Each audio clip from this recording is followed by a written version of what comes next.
আসসালামু আলাইকুম ওয়া রাহমাতুল্লাহি ওয়া বারাকাতুহু। আজকে আলোচনা হবে ইনশাআল্লাহ আল্লাহর রাসূল সাল্লাল্লাহু আলাইহি ওয়াসাল্লাম যখন দুনিয়াতে আগমন করলেন তখন নারী সমাজের অবস্থা কি ছিল, ইসলাম কি দিল। এ বিষয়টি এজন্য নির্বাচন করা হলো যেহেতু বর্তমানে এদেশে নারী নীতিমালা নামে কিছু উৎপাত শুরু করা হয়েছে, যার মাধ্যমে কোরআনুল কারীমের একটা নয় দুটো নয় প্রায় 90টা বিধানের সঙ্গে সাংঘর্ষিক এক নীতিমালা প্রণয়ন করা হয়েছে। এর নাম জাতীয় নারী উন্নয়ন নীতি 2011। আল্লাহ সুবহানাহু ওয়া তাআলা নারী এবং পুরুষকে সৃষ্টি করেছেন, নীতিমালা দেওয়ার অধিকার কেবল তারই আছে। কোরআনুল কারীমে আল্লাহ তাআলা ইরশাদ করেছেন, আলা লাহুল খালকু ওয়াল আমরু, জেনে রাখো সৃষ্টি তার, আইনও তার। লাহুল খালকু ওয়াল আমরু, যিনি সৃষ্টি করেছেন কেবলমাত্র তারই নীতি, তারই হুকুম, তার আইন চলতে পারে। মানুষেরা কেবলমাত্র আল্লাহ প্রদত্ত সে আইনকে বাস্তবায়ন করার ক্ষমতা রাখে। আল্লাহর রাসূল সাল্লাল্লাহু আলাইহি ওয়াসাল্লাম যখন পৃথিবীতে আগমন করলেন তখন জাহেলী সমাজে নারীদেরকে মানুষরূপী স্বীকার করা হতো না। তৎকালীন সভ্য সমাজ বড় বড় সেমিনার করত, যার শিরোনাম হতো মেয়ে লোকেরা মানুষ কিনা। এজন্য দেখা যায় নারী হওয়াটাকে, কারো সন্তান শিশু মেয়ে হওয়াটাকে সবচেয়ে বড় অপরাধ মনে করা হতো। খ্রিস্টান জগৎ নারী জাতিকে শয়তানের বুড়োকার রূপে বিশ্বাস করত। এটা শুধু আমাদের রাসূল সাল্লাল্লাহু আলাইহি ওয়াসাল্লামের সময়ই নয়, ঈসা আলাইহিস সালাতু ওয়াস সালাম যখন জন্মগ্রহণ করলেন তখন তার মায়ের বক্তব্য থেকে বোঝা যায় সে সমাজেও নারীদেরকে ঘৃণা করা হতো, নারীদেরকে তুচ্ছ মনে করা হতো। কোরআনুল কারীমে পরিষ্কার বলা হয়েছে, إذ قالت امرأة عمران رب إني نذرت ما في بطني محررا। ঈসা আলাইহিস সালামের মা আল্লাহর কাছে মান্নত করলেন, আমি আমার পেটে যে সন্তান রয়েছে তাকে আপনার দ্বীনের খেদমতের জন্য, আপনার ঘরের জন্য মুক্ত করে দিব। ফাতাকাব্বাল মিন্নি, আপনি আমার থেকে তাকে কবুল করুন। যখন সন্তান হলো, ঈসা আলাইহিস সালাম মায়ের যখন জন্ম, ঈসা আলাইহিস সালামের না, ঈসা আলাইহিস সালাম মায়ের যখন জন্ম হলো, মারিয়মের যখন জন্ম হলো, মারিয়মের মা এই মান্নত করেছিলেন। যখন মারিয়ম জন্মগ্রহণ করলেন তখনই এই মারিয়মের মা হতাশা ব্যক্ত করলেন। কোরআন বলছে, ফালাম্মা ওয়াদাআতহা উনসা, যখন ইমরানের স্ত্রী একটা নারী সন্তান জন্ম দিল তখন তিনি বললেন, ওয়াদাআতহা ক্বালা ইন্নী ওয়াদাতুহা উনসা, আল্লাহ আমি তো একটা মেয়ে সন্তান প্রসব করেছি, মেয়ে সন্তান জন্ম দিয়েছি। আল্লাহু আ'লামু বিমা ওয়াদাআত, আল্লাহ তাআলা বলেন যে আল্লাহই ভালো জানেন সে কি জন্ম দিয়েছে, কি সন্তান প্রসব করেছে, এটা আল্লাহ ভালো করেই জানেন। আল্লাহ তাআলা বলছেন, ওয়ালাইসা যাকারু কাল উনসা, পুরুষ মেয়ে লোকের মতো নয়। এখানে আল্লাহ তাআলা উত্তর দিলেন, এটা বলতে পারতেন মেয়েরা পুরুষের মতো নয়, তা না বলে বললেন পুরুষ মেয়ে লোকের মতো নয়। যখন কোন একটা জিনিসের সঙ্গে কোন একটা জিনিসকে তুলনা করা হয় তো যার সঙ্গে তুলনা করা হয় তার মর্যাদা বেশি থাকে বলেই তুলনা করা হয়। যেমন বলা হয় এই লোকটা একেবারে নবীদের মতো পবিত্র, তার মানে নবীরা সমাজে পুত পবিত্র, তার সঙ্গে তুলনামূলক কম একজন গুরুত্বপূর্ণ ব্যক্তিকে তুলনা করা হচ্ছে। আল্লাহ সুবহানাহু ওয়া তাআলা কোরআনের সূরা আলে ইমরানের 36 নম্বর আয়াতে বলছেন, ওয়ালাইসা যাকারু কাল উনসা, নারী সন্তান পুরুষের মতো নয়। তার মানে নারীদের এখানে অনেক মর্যাদা আল্লাহ তাআলা দিলেন, যে তুমি মেয়ে সন্তান জন্ম দিয়ে হতাশা ব্যক্ত করছো যে আমি তো মেয়ে সন্তান জন্ম দিয়েছি, এখন কি হবে? আল্লাহ বললেন মেয়ে পুরুষের মতো নয়, পুরুষ মেয়ে লোকের মতো নয়। কোরআনুল কারীমে সূরা নাহলের 58 নম্বর আয়াত আল্লাহ তাআলা বলছেন, আল্লাহর রাসূল সাল্লাল্লাহু আলাইহি সাল্লামের যুগে, আমাদের নবীর যুগে মেয়েদের অবস্থা কি ছিল? কোরআন বলছে, ওয়াইদা বুশিরা আহাদুহুম বিল উনসা, যখন তাদের কোন একজনকে মেয়ের সুসংবাদ দেওয়া হতো, তার ঘরে মেয়ে সন্তান জন্ম হয়েছে, বুশিরা আহাদুহুম, বোঝা গেল মেয়ে হওয়াটা একটা সুসংবাদ। কোরআন বলছে বুশিরা, যখন সুসংবাদ দেওয়া হতো তাদের এক একজনকে বিল উনসা, মেয়ে হয়েছে বলে, যাল্লা ওয়াজহুহু মুসওয়াদ্দান, তখন তাদের চেহারাটা কালো হয়ে যেত, মলিন হয়ে যেত। অহুয়া কাযীম, দুঃখে ভারাক্রান্ত হৃদয়ে তাদের অন্তরটা একেবারে ভেঙ্গে পড়ত এবং তারা চেহারাটা মলিন করে ফেলত। ইয়াতাওয়ারা মিনাল কওমে, তারা নিজের সমাজের লোকদের থেকে গোপন হয়ে যেত, চেহারাটা গোপন করে ফেলত, দেখা দিত না। মিন সুই মা বুশিরা বিহি, তাকে যে একটা সংবাদ দেওয়া হয়েছে, এর মন্দ খবর দেওয়া হয়েছে, খারাপ খবর দেওয়া হয়েছে, এর ঘৃণার কারণে এবং এর কলঙ্কের কারণে এজন্য তারা চেহারাটাকে মলিন করে ফেলত এবং তারা সমাজ থেকে তারা গোপন হয়ে যেত। আয়ুমসিকুহু আলা হুনিন, এখন এই মেয়ে সন্তানকে কি করবে? এই অপমান সহ্য করে কি তারপরও তাকে রাখবে? আম ইয়াদুসসুহু ফিত তুরাব, নাকি এটাকে মৃত্যু মাটির ভিতরে এটাকে জীবিত কবর দিয়ে দিবে? এই চিন্তায় তারা পড়ে যেত। আল্লাহ বলছেন, আলা সাআ মা ইয়াহকুমুন, তারা যে বিচার করছে, তারা যে কাজ করছে, এটা বড়ই অন্যায় কাজ করছে। সূরা নাহল 58 নম্বর আয়াত।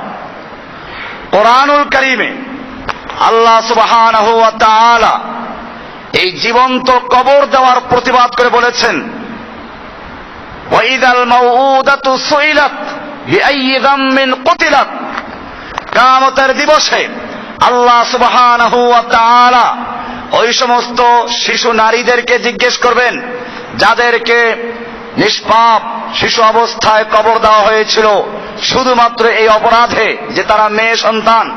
আল্লাহ তাআলা কিয়ামতের মাঠে জিজ্ঞেস করবেন, বিআইয়ি যামমিন কুতিলাত, তাকে কি অপরাধে হত্যা করা হয়েছিল।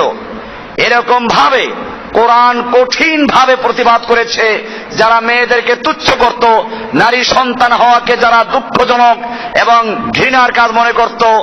এমনকি মনে করা হতো কারো স্ত্রীর পেটে যদি সাপ বিচ্ছু জন্ম হয় বা কোনো ইঁদুরের বাচ্চা জন্ম হয় বা একটা মেয়ে লোকের পেটে কুকুরের বাচ্চা জন্ম হয়, এটাকে যেমন অপরাধ মনে করা হতো, একটা মেয়ে সন্তান জন্ম দেওয়াকে তার চেয়েও বেশি অপরাধ মনে করা হতো। এজন্য কোরআনুল কারীমে আল্লাহ সুবহানাহু ওয়া তাআলা এর প্রতিবাদ করে নারীদের সত্যিকার অবস্থান কি তা তুলে ধরেছেন। কোরআন বলছে সূরা হুজুরাতের 13 নম্বর আয়াতে, ইয়া আইয়ুহান নাস ইন্না খালাকনাকুম মিন যাকারিন ওয়া উনসা, হে দুনিয়ার মানব জাতি, ইয়া আইয়ুহান নাস, সমস্ত মানব জাতিকে আল্লাহ সুবহানাহু ওয়া তাআলা জানিয়ে দিচ্ছেন, ইন্না খালাকনাকুম মিন যাকারিন ওয়া উনসা, আমি তোমাদেরকে একজন পুরুষ এবং একজন নারীর থেকে সৃষ্টি করেছি। তোমাদের সৃষ্টি হওয়ার ক্ষেত্রে পুরুষের যেমন ভূমিকা আছে, নারীরও তেমন ভূমিকা আছে। নারী ছাড়া তুমি জন্মগ্রহণ করো নাই, সে কথা আল্লাহ জানিয়ে দিলেন। ইন্না খালাকনাকুম মিন যাকারিন ওয়া উনসা, আমি তোমাদেরকে সৃষ্টি করেছি একজন পুরুষ একজন নারীর থেকে। এরপরে আল্লাহ তাআলা বলছেন, ওয়াজআলনাকুম শুউবান ওয়া কাবাইলা লিতাআরাফু, আমি তোমাদেরকে বিভিন্ন গোত্রে বিভিন্ন শাখায় বিভক্ত করে দিয়েছি, বিভিন্ন গোত্রে বিভিন্ন ভাষায় বিভিন্ন রঙে মানুষকে আল্লাহ তাআলা এক একজনকে এক একটা চেহারা দিয়ে সৃষ্টি করেছেন। একজনের চেহারার সঙ্গে একজনের চেহারার মিল নেই, একজনের কণ্ঠের সঙ্গে আরেকজনের কণ্ঠের মিল নেই, একজনের হাতের ছাপের সঙ্গে আরেকজনের হাতের ছাপের মিল নেই, এমনকি একজনের শরীরের ঘ্রাণের সঙ্গে আরেকজনের শরীরের ঘ্রাণের কোনো মিল নেই। কোরআন বলছে, ওয়াজআলনাকুম শুউবান ওয়া কাবাইলা, আমি তোমাদেরকে বিভিন্ন গোত্র এবং বিভিন্ন শাখায় বিভক্ত করেছি, লিতাআরাফু, যাতে করে তোমরা পরস্পরকে চিনতে পারো।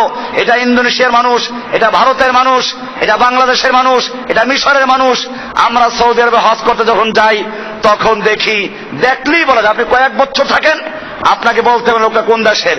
কালো যদি লম্বা হয় তাহলে এটা সুদানের লোক, চুল কোঁকানো হলে কালো মোটা যদি হয় তাহলে বুঝতে হবে এটা আফ্রিকার দেশের লোক এরকম ভাবে সাদা যদি মোটা হয় তাহলে বুঝতে হবে মিশরের লোক, আর যদি কি হয় সাদার মধ্যে লাল মিশ্রিত থাকে তাহলে এটা আরেক দেশের লোক এরকম ভাবে কালো।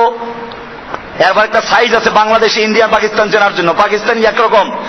এইভাবে আল্লাহ রাব্বুল আলামিন বলছেন আমি তোমাদেরকে বিভিন্ন গোত্রে বিভিন্ন শাখায় বিভক্ত করেছি লিতাআরাফু, কিন্তু জেনে রাখো এই বর্ণ, এই কালার, এই ভাষা, এই চেহারা, এইগুলোর কোনো মূল্য আল্লাহর কাছে নেই। ইন্না আকরামাকুম ইনদাল্লাহি আতকাকুম, নিশ্চয় আল্লাহর কাছে তোমাদের মধ্যে সবচেয়ে সম্মানিত হচ্ছে সে ব্যক্তি যে আল্লাহর কাছে বেশি মুত্তাকি, বেশি পরহেজগার বলে বিবেচিত।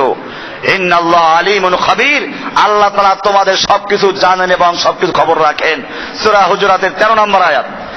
এরপরে আল্লাহ সুবহানাহু ওয়া তাআলা ওই লোকদেরকে সাবধান করলেন যে সমস্ত পুরুষেরা যদি তার স্ত্রী মেয়ে সন্তান প্রসব করে, মেয়েকে স্ত্রীকে গালিগালাজ করে, তুচ্ছ তাচ্ছিল্য করে, ঘৃণা করে, অনেকে বলে তুমি যে একটা পুরুষ সন্তান জন্ম দিতে পারো নাই।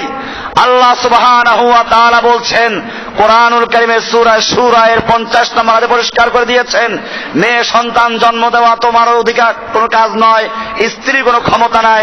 আল্লাহ সুবহানাহু ওয়া তাআলা বলছেন ইয়াখলুকু মা ইয়াশাউ, আল্লাহ সুবহানাহু ওয়া তাআলা যেটা ইচ্ছে করেন তাই সৃষ্টি করেন।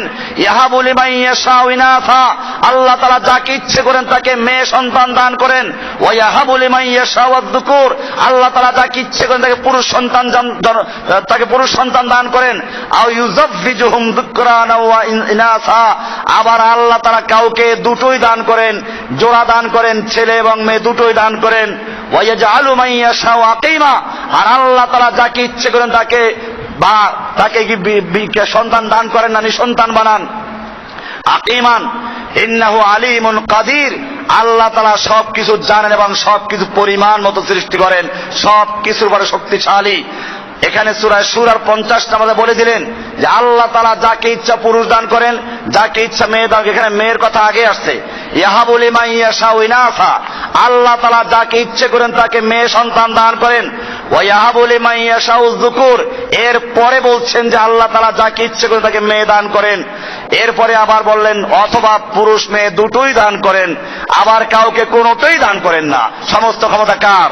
ছেলে দেওয়ার ক্ষমতা আল্লাহর, মেয়ে দেওয়ার ক্ষমতা আল্লাহর। কি সুন্দর ভাবে আল্লাহ তাআলা পুরুষদেরকে ওয়াজ করলেন তোমার স্ত্রী যদি মেয়ে সন্তান জন্ম দেয় তাহলে স্ত্রীকে তুচ্ছ তাচ্ছিল্য করা, স্ত্রীকে হেয় করা, স্ত্রীকে খোঁটা দেওয়া এর অধিকার তোমার নেই, বরং এই কথাটা গিয়ে পড়ে আল্লাহর কাছে। কারণ মেয়ে সন্তান দেওয়ার মালিক কে? আল্লাহ সুবহানাহু ওয়া তাআলা। কোরআনুল কারীমে এজন্য মেয়েদের হক, মেয়েদের অধিকার সংক্রান্ত বিষয় নিয়ে পূর্ণাঙ্গ একটা সূরা নাজিল করেছেন কোরআনুল কারীমে, 4 নম্বর সূরা, সূরা নিসা। এখানে মেয়েদের অনেক অধিকার নিয়ে আলোচনা করা হয়েছে। কোরআনুল কারীমে অনেক জায়গায় পুরুষ মেয়েদেরকে একত্রে উল্লেখ করেছেন। সূরা আল মুমিন বা সূরা গাফিরও বলা হয়, যেটাকে তার 40 নম্বর আয়াতে বলছেন, 40 নম্বর সূরার 40 নম্বর আয়াতে বলছেন মান আমিলা সালিহাম মিন যাকারিন আও উনসা ওয়া হুয়া মুমিনুন। আল্লাহ সুবহানাহু ওয়া তাআলা বলছেন যে ব্যক্তি নেক আমল করবে, চাই সে পুরুষ হোক চাই নারী হোক, ওয়া হুয়া মুমিনুন, ঈমানদার অবস্থায় যে ব্যক্তি নেক আমল করবে, ফাউলাইকা ইয়াদখুলুনাল জান্নাতা, সে ব্যক্তি জান্নাতে প্রবেশ করবে, তারাই জান্নাতে প্রবেশ করবে। ইউরযাকুনা ফিহা বিগাইরি হিসাব, সেখানে তাদেরকে বিনা হিসাবে রিজিক দান করা হবে। সে পুরুষ হোক চাই নারী হোক, যে কেহ ঈমান অবস্থায় নেক আমল করবে আল্লাহ সুবহানাহু ওয়া তাআলা তাকে জান্নাত দান করবেন। এখানে জান্নাত দেওয়ার ক্ষেত্রে আল্লাহ তাআলা ভাগ করেন নাই, মেয়ে লোকদেরকে একটু নিচু জান্নাত দেওয়া হবে, পুরুষদেরকে একটু উপরে জান্নাত দেওয়া হবে। আল্লাহ বলেন যে কেহ নেক আমল করবে তাকেই আল্লাহ তাআলা জান্নাত দিবেন, চাই পুরুষ হোক চাই নারী হোক। এরপরে দুনিয়াতেও আল্লাহ সুবহানাহু ওয়া তাআলা তাদের সকলকে, পুরুষ হোক মেয়ে হোক, যে ব্যক্তি নেক আমল করবে তাকে সমান মর্যাদা দিবেন। আল্লাহর কাছে তাকওয়ার মাধ্যমে মর্যাদা নির্ণয় হবে। সূরা আন-নাহল এর 16 নম্বর সূরার 97 নম্বর আয়াতে আল্লাহ তাআলা বলছেন মান আমিলা সালিহাম মিন যাকারিন আও উনসা ওয়া হুয়া মুমিন, পুরুষ হোক বা নারী হোক, যে ব্যক্তি ঈমান অবস্থায় নেক আমল করবে, ফালানুহইয়ান্নাহু হায়াতান তাইয়্যিবাতান, আমি তাদেরকে হায়াতে তৈয়্যিবা, সুন্দর সুখময় পবিত্র জীবন দান করব। ওয়ালানাজজিয়ান্নাহুম আজরাহুম বিআহসানি মা কানু ইয়ামালুন, এবং তারা যে আমল করেছে আমি পরকালে এবং দুনিয়াতে তাদেরকে যে আমল তারা করেছে তার চেয়ে উত্তম বিনিময় দান করব। এখানে আল্লাহ তাআলা উল্লেখ করে দিলেন মিন যাকারিন আও উনসা, পুরুষ হোক বা মেয়ে লোক হোক, দুইটা উল্লেখ করে বলেছেন। বোঝা গেল এই আল্লাহর কাছে মর্যাদার ক্ষেত্রে পুরুষ নারী সকলেই সমান, এ ব্যাপারে কোনো পার্থক্য নেই। হ্যাঁ, আল্লাহ সুবহানাহু ওয়া তাআলা তার সৃষ্টির নিয়ম বজায় রাখার জন্য, নিজাম ঠিক রাখার জন্য মানব জাতিকে দুইটা অংশে সৃষ্টি করেছেন।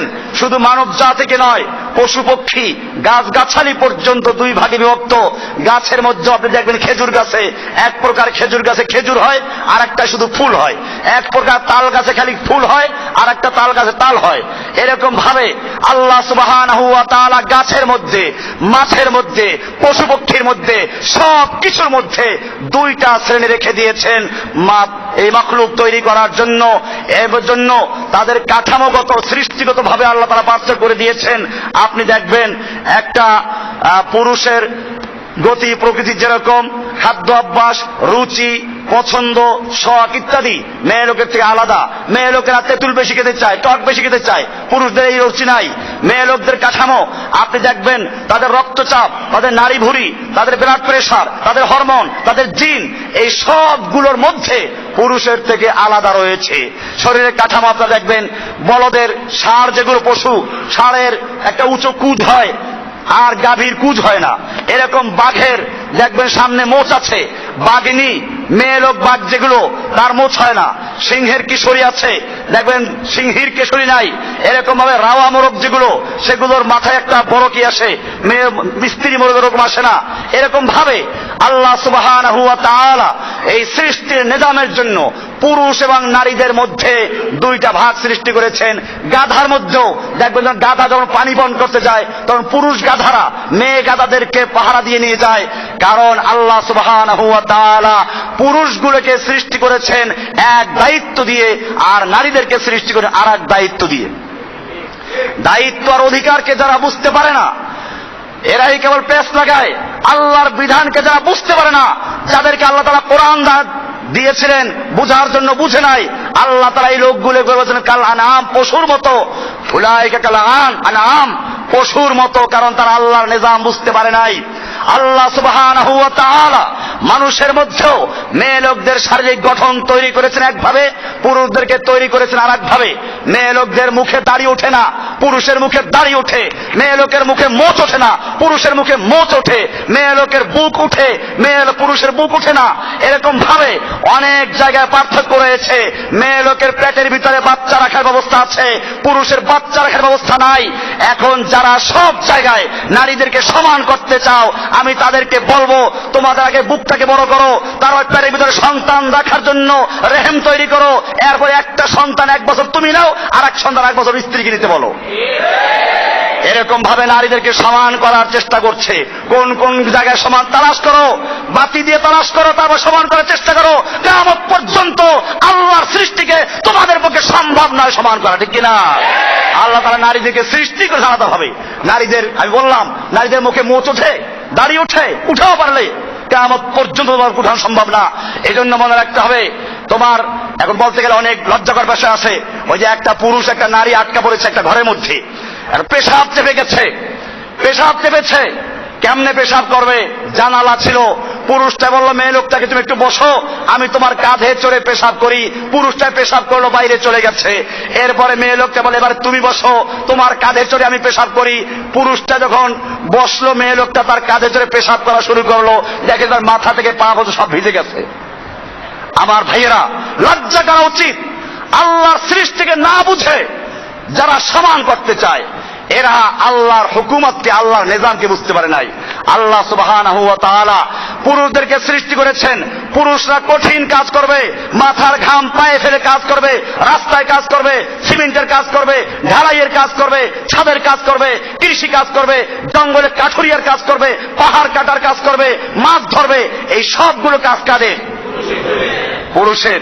পুরুষরা শাসন করবে, আর মেয়ে লোকরা শান্তিতে বসে ঘরে বসে বসে খাবে, ঘর গুছাবে, সন্তান জন্ম দিবে, সন্তান লালন পালন করবে। নারীদের দায়িত্ব হচ্ছে, অফিস হচ্ছে ঘর। এজন্য নারীদের কর্মস্থল আলাদা, পুরুষের কর্মস্থল আলাদা।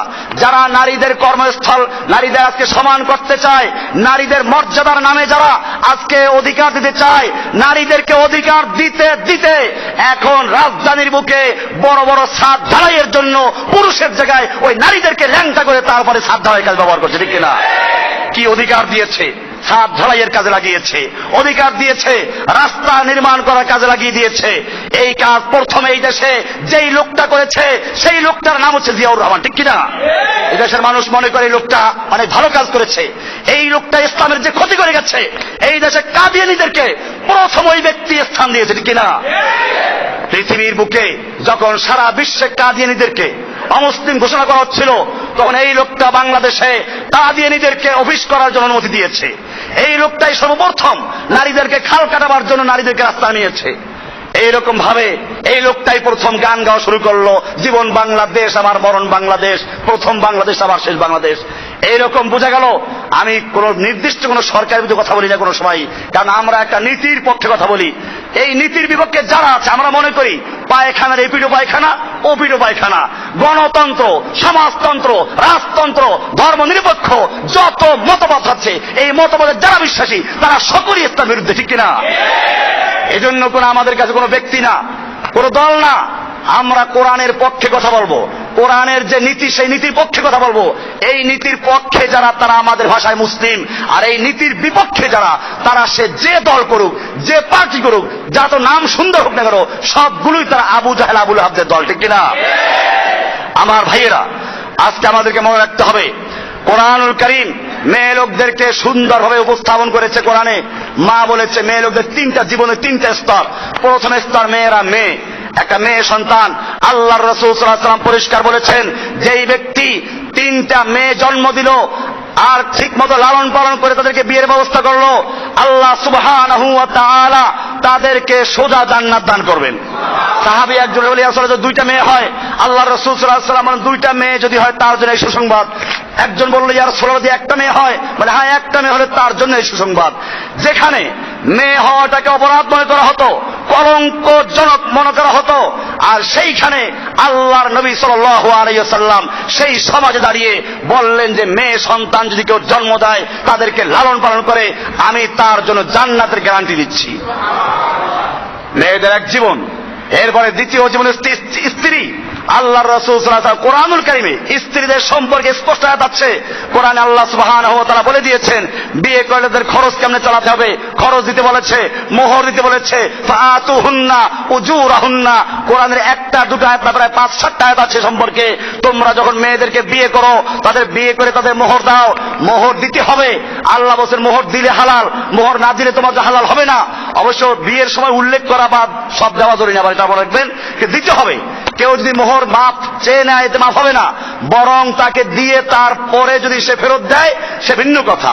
অথবা স্ত্রী নিজের থেকে বলে আমি মোহর এমনি মাফ করে দিলাম, সে ভিন্ন বিষয়। কিন্তু আমাদের সমাজে স্ত্রীকে মোহর দিতে চায় না, অথবা চাপ দিয়ে তারা মোহর তো মাফ করাই নাই, এগুলো মাফ হয় না। আল্লাহ কোরআনে অর্ডার করেছেন, ফাআতুহুন্না উজুরাহুন্না, তোমরা ওদের মোহর তোমরা ওদের পরিশোধ করে দাও, ফারিদাতান, এটা আল্লাহর পক্ষ থেকে ফরজ করা হয়েছে। তাহলে মেয়েদের অধিকার নিয়ে কোরআন স্পষ্ট বলেছে, বিয়ে করলে মোহর দাও, এরপরে ওদের খাওয়ান দাও, বিয়ে করলে তাদের খোরাক দেওয়া জরুরি। স্ত্রী মাসাকিন, মাসকান এবং তাআম, খাদ্য এবং তাদের বাসস্থান, এই মৌলিক চাহিদাগুলো আল্লাহ সুবহানাহু ওয়া তাআলা পুরুষকে অর্ডার দিয়েছেন পূরণ করতে হবে। এরপরে মেয়েদের আর একটা জীবন আছে, মা। মা হয়ে গেল, এরপরে মায়ের জীবন আলাদা, সন্তান তাকে লালন পালন করবে, কেমনে তার খেদমত করবে। আল্লাহ তাআলা কোরআনে স্পষ্ট বিধান দিয়েছেন, ওয়াকাদা রাব্বুকা আল্লা তা'বুদু ইল্লা ইয়্যাহু ওয়া বিল ওয়ালিদাইনি ইহসানা। আল্লাহ তাআলা বলছেন, আল্লাহর চূড়ান্ত ঘোষণা হচ্ছে এই, তোমরা আল্লাহ ছাড়া কারো ইবাদত করবে না। এরপরে আল্লাহর তাওহীদের দাওয়াতের সঙ্গে সঙ্গে দ্বিতীয় পর্যায়ে যার আলোচনা আসলো, কোন পীরের আলোচনা নাই। আমার সমাজে একদিকে নারীদের আন্দোলন করে, আর একদিকে নারীদেরকে অপমান করছে। আল্লাহ সুবহানাহু ওয়া তাআলা নিজের বিষয়টা আলোচনা করার পরে তাওহীদের আলোচনা করার পরে ওয়াকাদা রব্বুকা আল্লা তা'বুদু ইল্লা ইয়্যাহু, আল্লাহ ছাড়া অন্য কারো ইবাদত করবে না, অন্য কারো গোলামি করবে না, এই কথা বলার পরেই সঙ্গে সঙ্গে যে বিষয়টা আনে তা হচ্ছে ওয়াবিল ওয়ালিদাইনি ইহসানা, তোমরা তোমাদের পিতামাতার সাথে সৌজন্যমূলক আচরণ করো। ওয়ালিদাইন একত্রে বলেছেন, মাতা পিতা, পিতা মাতা কোনটা তার ব্যাখ্যা দেন নাই। ওয়ালিদাইন একত্রে বলা হয় মা বাপকে, বাপ মাকে। এর ব্যাখ্যা আমরা পাই রাসূলের জীবনীতে। আল্লাহর রাসূল সাল্লাল্লাহু আলাইহি ওয়াসাল্লামকে একজন সাহাবী জিজ্ঞেস করেন, ইয়া রাসূলুল্লাহ, আল্লাহর হুকুম পালন করার পরে, রাসূলের আনুগত্য করার পরে আমি কার হুকুম মেনে চলবো, কার আনুগত্য করব? আল্লাহর রাসূল সাল্লাল্লাহু আলাইহি ওয়াসাল্লাম বলেন, উম্মাকা, তোমার মায়ের আনুগত্য করবে, মায়ের হুকুম মেনে চলবে। সাহাবী আবার প্রশ্ন করলেন, ইয়া রাসূলুল্লাহ, আল্লাহর হুকুম পালন করার পরে, আল্লাহর রাসূলের আনুগত্য করার পরে আমি কার হুকুম মেনে চলবো, কার আনুগত্য করব? রাসূলুল্লাহ সাল্লাল্লাহু আলাইহি ওয়াসাল্লাম দ্বিতীয়বার বললেন, উম্মাকা, তোমার মায়ের খেদমত করবে, মায়ের হুকুম মেনে চলবে। সাহাবী তৃতীয়বার প্রশ্ন করলেন, ইয়া রাসূলুল্লাহ, আল্লাহর হুকুম পালন করার পরে, আল্লাহর রাসূলের আনুগত্য করার পরে আমি কার হুকুম মেনে চলবো, কার আনুগত্য করব? রাসূলুল্লাহ সাল্লাল্লাহু আলাইহি ওয়াসাল্লাম তৃতীয়বার উত্তর দিলেন, উম্মাকা, তোমার মায়ের খেদমত করবে, তোমার মায়ের হুকুম মেনে চলবে। এবারে সাহাবী চতুর্থবার বলেন, ইয়া রাসূলুল্লাহ, আমি বুঝতে পেরেছি, আমি জানতে পেরেছি, আল্লাহর হুকুম পালন করার পরে, আল্লাহর নবীর আনুগত্য করার পরে এই পৃথিবীতে যার হুকুম মেনে চলতে হবে, যার আনুগত্য করতে হবে, সে ব্যক্তি হচ্ছেন আমার মা। বলুন তারপরে কার মর্যাদা, কার হুকুম মেনে চলবো? এবারে 4 নম্বরে গিয়ে আল্লাহ রাসূল বলেছেন, আবাকা, তোমার বাবার হুকুম মেনে চলবে। ভাইয়েরা আমার, পরিষ্কার হয়ে গেল, ইসলামে নারীদেরকে শুধু অধিকারই দেয় নাই, পুরুষের চেয়ে অনেক ক্ষেত্রে বেশি অধিকার দিয়েছে।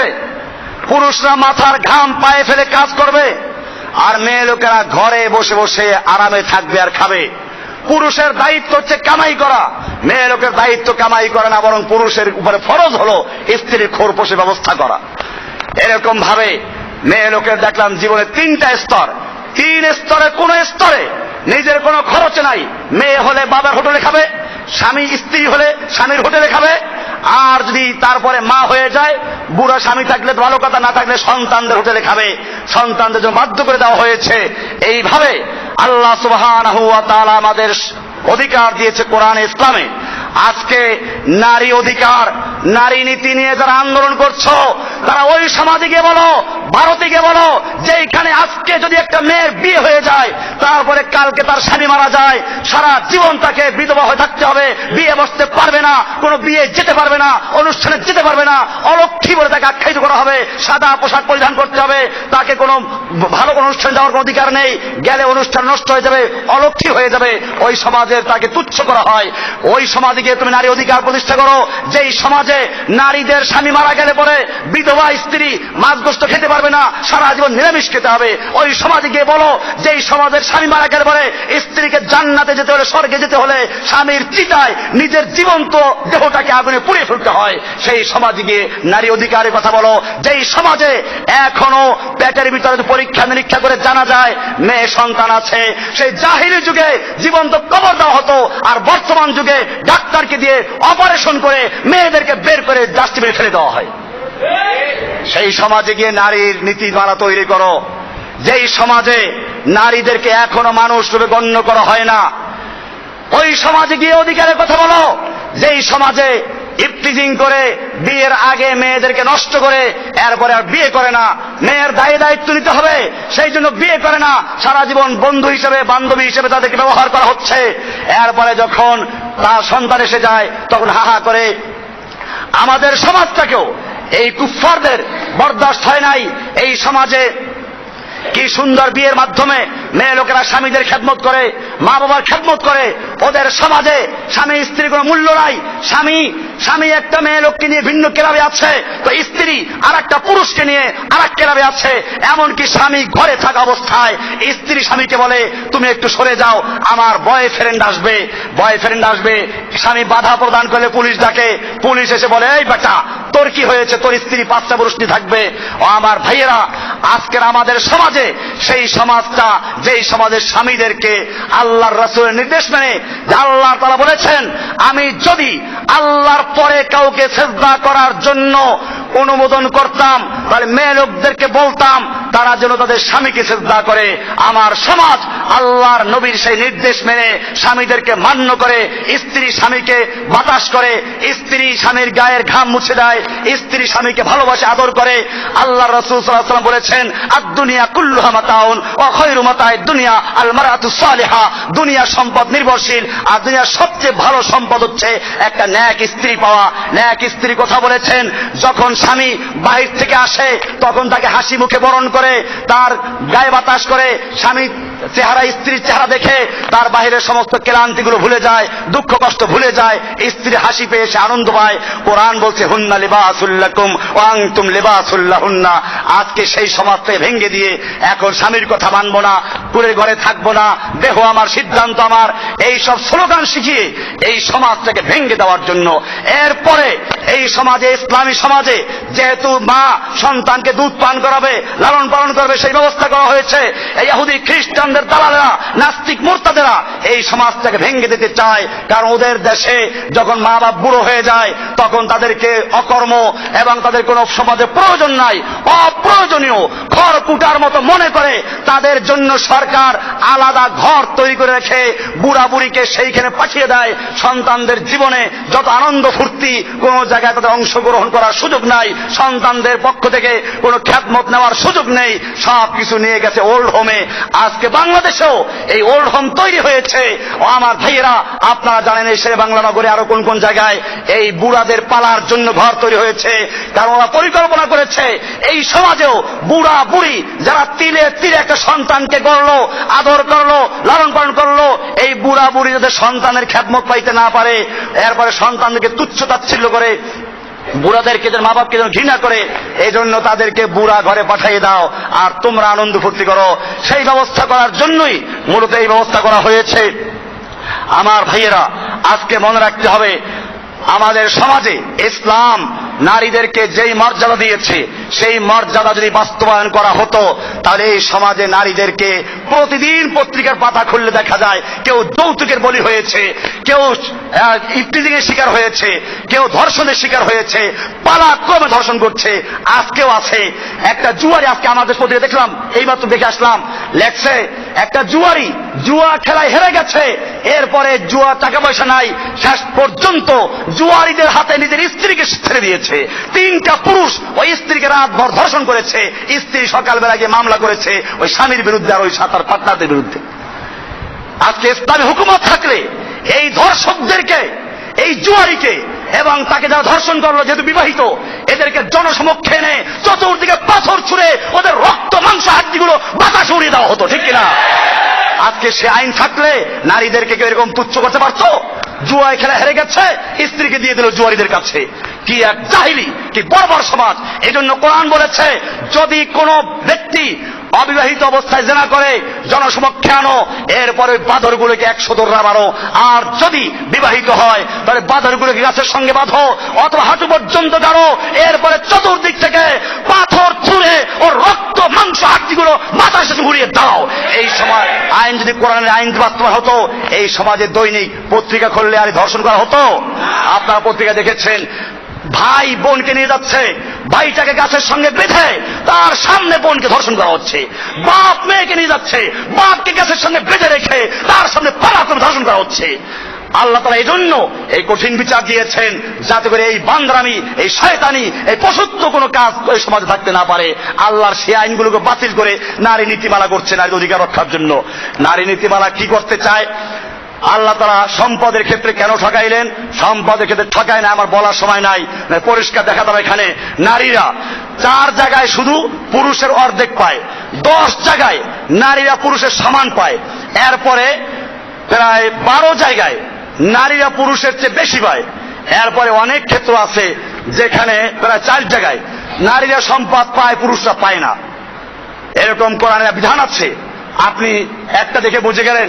আপনি মনে করুন একটা লোকের একটা ছেলে একটা মেয়ে, একটা লোক মারা গেল, একটা ছেলে একটা মেয়ে।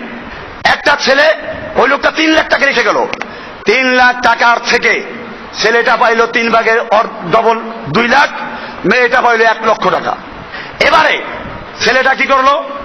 এই 1 লক্ষ টাকার থেকে 2 লক্ষ টাকার থেকে সে বিয়ে করলো, বিয়ে করে মোহরা দিল 50,000 টাকা।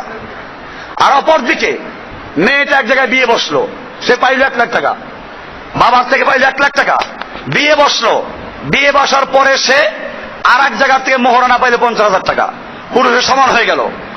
এরপরে আসুন, বিয়ে করার পরে পুরুষটা যে এখন 1.5 লাখ টাকার মালিক, আরো মেয়েটাও 1.5 লাখ টাকার মালিক। পুরুষের দায়িত্ব বিয়ে করার পরে স্ত্রীর খোরপোশের ব্যবস্থা করা, আর ওই যে বোনটা বিয়ে বসলো ওর কোনো খরচা নাই। এরকম ভাবে এমনকি স্ত্রীর যদি বাবা মা বেড়াতে আসে তাদের খরচা করতে হয় মেয়েকে, স্বামীকে, ছেলেকে করতে হচ্ছে, আর মেয়েকে কিছুই করতে হচ্ছে না। এরপরে মেয়ে তার স্বামীর সম্পদ পাবে, স্ত্রী তার স্বামীর সম্পদ পাবে, তার সন্তানদের সম্পদ পাবে। এরকম চতুর্দিক থেকে ভাগে ভাগে সম্পদ পায়।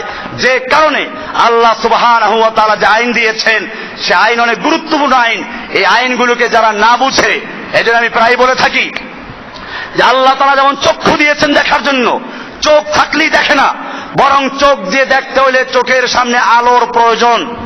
আমরা বলি দুনিয়াতে সূর্যের, দিনের বেলায় সূর্যের আলো, রাতের বেলায় তারকার আলো, মোমবাতির আলো, বিদ্যুতের আলো। কোন প্রকারের আলো যদি চোখের সামনে না থাকে, চোখ থাকলেও দেখা যাবে?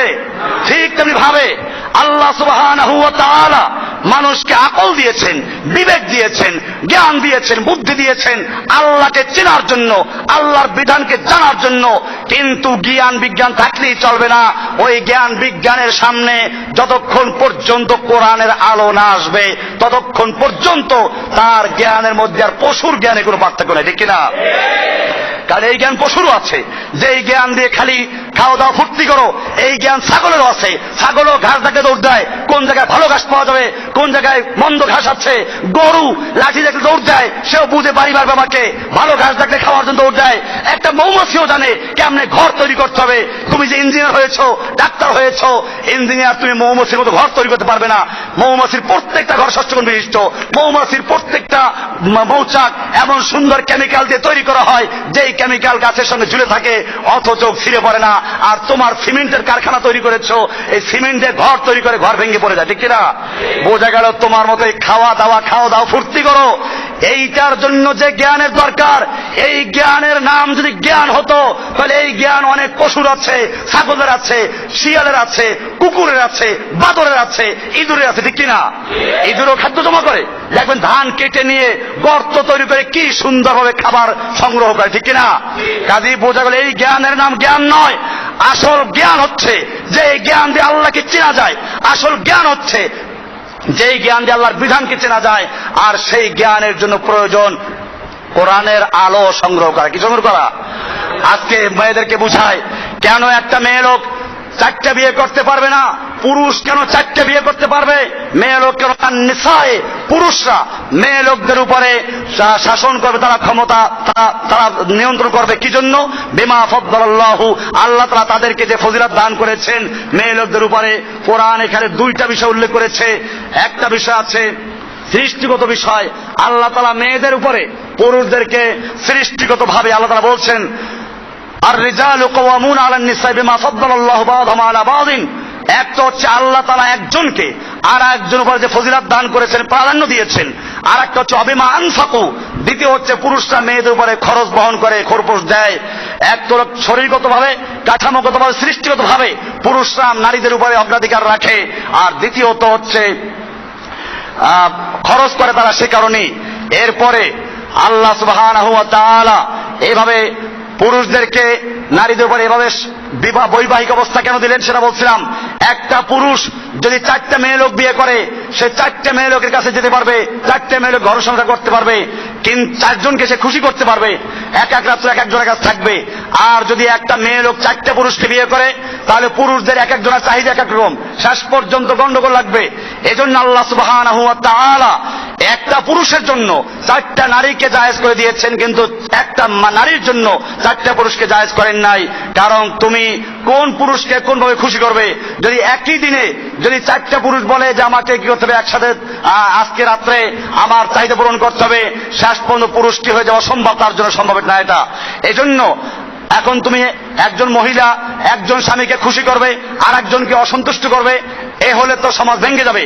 সেজন্য আল্লাহ সুবহানাহু ওয়া তাআলা একজন নারীর জন্য একটা পুরুষকে আর একটা পুরুষের জন্য 4টা নারীকে বিয়ে করার অধিকার দিয়েছেন, এমনি ভাবে একজন নারীর জন্য 4টা পুরুষ বিয়ে করা সাধারণ জ্ঞানেও এটাকে অসম্ভব মনে করে। কারণ হচ্ছে এই, যে সমস্ত পুরুষেরা রুচিশীল, সে যখন দেখবে তার স্বামী, তার স্ত্রী আর একটা পুরুষের ঘর করছে, তার সঙ্গে মেলামেশা করছে, কোন রুচিশীল পুরুষ এই স্ত্রীকে গ্রহণ করতে যাবে না। কারণ তার থেকে রোগ জীবাণু ছড়াতে পারে, তার থেকে বিভিন্ন রকমের রোগ ছড়াতে পারে। সেজন্য আল্লাহ সুবহানাহু ওয়া তাআলা এই বিষয়গুলোকে সুন্দরভাবে বুঝে শুনে একটা পুরুষকে বলেছেন তুমি 4টে বিয়ে করতে পারো, কিন্তু একটা মেয়ে লোক 4টে বিয়ে করতে পারবে না, একাধিক পুরুষ বিয়ে করতে পারবে না। আল্লাহ সুবহানাহু ওয়া তাআলা বিধান দিয়েছেন, সেই বিধানকে পরিবর্তন করার জন্য প্রশ্ন করছে আজকে আল্লাহ তাআলা নারীদেরকে ঠকিয়েছে। এরপরে সম্পত্তি নিয়ে বিষয়টা, পর্দার বিষয়টা, সম্পত্তি বিষয় বললাম যে আল্লাহ সুবহানাহু ওয়া তাআলা যিনি সম্পত্তির বন্টন করেছেন, এটা আল্লাহ তাআলা নিজে বন্টন করেছেন, কোন মুফতির দায়িত্ব রাখেন নাই, কারো হুকুমের দায়িত্ব রাখেন নাই, আল্লাহ সরাসরি নিজে বন্টন করে দিয়েছেন। কোরআনে বহু আয়াত আছে, এটা ফতোয়া আল্লাহ দিয়েছেন, এই ফতোয়া কোনো মানুষ দেয় নাই। আজকে সেই ফতোয়ার উপর হামলা এসেছে, আমি সে বিষয়ে আলোচনা করতে যাচ্ছি না। আজকে আমি বলছিলাম যে বিষয়টা, এরপরে পর্দার হুকুম কেন দিল? পর্দার হুকুম দিয়েছেন আল্লাহ সুবহানাহু ওয়া তাআলা দিয়েছেন কেন? এই যে বাতিগুলো জ্বলে, বাতিগুলো জ্বলতে 2টা তারের প্রয়োজন। কয়টা তারের প্রয়োজন? 2টা তার। এই 2টা তার ছাড়া বাতি জ্বলবে না। কিন্তু 2টা তারে রাবারের পর্দা আছে কিনা? এখন ওই পর্দা থাকবে, এরপরে নির্দিষ্ট নিয়মে এক জায়গায় মিলাতে হবে, তারপরে বাতি লাগাতে বাতি জ্বলবে। যদি কোনো ব্যক্তি বলে এই 2টা তার কেন পর্দা থাকবে, পর্দাকে উঠে দিব, 2টা তারের পর্দা তুলে দিয়ে একাত্র করে দিল, এরপরে কি বাতি জ্বলবে না পুরা মসজিদে আগুন লাগবে? আগুন লেগে যাবে। ওই 2 তার একাত্র করার নির্দিষ্ট নিয়ম আছে, সেই নিয়মে মিলাতে হবে। ঠিক তেমনি ভাবে আল্লাহ সুবহানাহু ওয়া তাআলা কোরআনুল কারীম পরিষ্কার করে দিয়েছেন, হুন্না লিবাসুল লাকুম ওয়া আনতুম লিবাসুল লাহুন্না। নারী আর পুরুষ একজন আরেকজনের সম্পূরক, কিন্তু মিশতে হলে নির্দিষ্ট নিয়মে মিশতে হবে, যে কোনো জায়গায় মেলা যাবে না। যদি রাস্তাঘাটে মিলো আর বিয়ে ছাড়া মিলো, তাহলে সেখানে সুন্দর আলোকিত মানুষ তৈরি হওয়ার পরিবর্তে পুরা সমাজে আগুন লেগে যাবে। ঠিক কিনা? সেই আগুন লেগে যাচ্ছে, সেই আগুন লাগছে মেয়েদের শরীরে অ্যাসিড দিয়ে, সেই আগুন লাগছে মেয়েদের চেহারায় অ্যাসিড দিয়ে, সেই আগুন লাগছে।